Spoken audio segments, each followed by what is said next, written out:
couilles qui nous dépouillent pour engrosser le capital. Toujours les mêmes fascistes, blindés de propos misogynes, classistes, validistes, LGBT-phobes et racistes, créés de sales scissions à l'intérieur même des nations, mais tous dans le même bateau, portant différents drapeaux. On finit la tête sous l'eau, croupissant dans nos égos sans jamais être égaux. Ça y est, j'ai des boutons.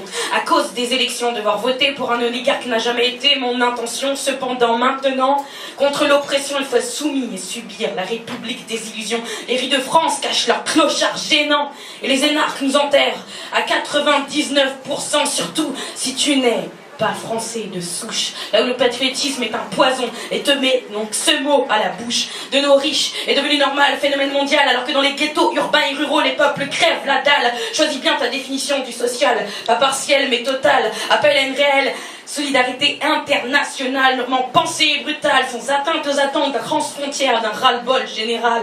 Moi je fuck ta liste antisioniste et tes blocs identitaires. Je me moque du repli communautaire. Je fais bien attention. Aujourd'hui, les discriminations prennent de nouveaux noms. C'est sûr qu'en faisant la promotion d'un monde de différence pour la forme et la bienséance, tous le voient. Ça fait bien joli, moins joli dans les droits que sur les panneaux publicitaires. Dans un pays où dire noir au lieu de black est révolutionnaire.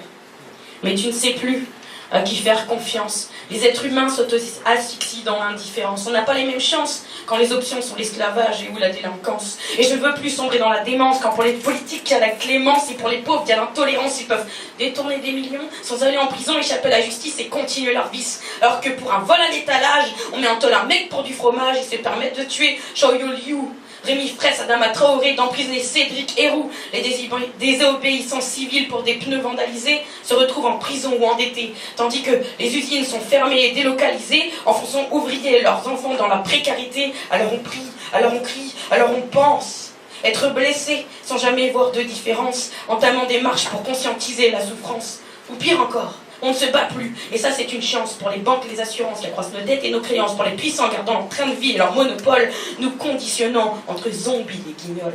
Et face à eux qui fuient la misère, là où les financiers l'imposent, l'école a failli, fidélisant en fortiori stéréotypes et portes closes, transfusée au chacun pour soi à haute dose. Société mieux éduquée n'oppose pas conséquences et causes. Je défends l'échange, pas le système monétaire. Trop d'hommes aveuglés, ils sont formés pour se taire. C'est la culture de la haine, le rejet et la désinformation qui nous enterrera tous dans nos divisions.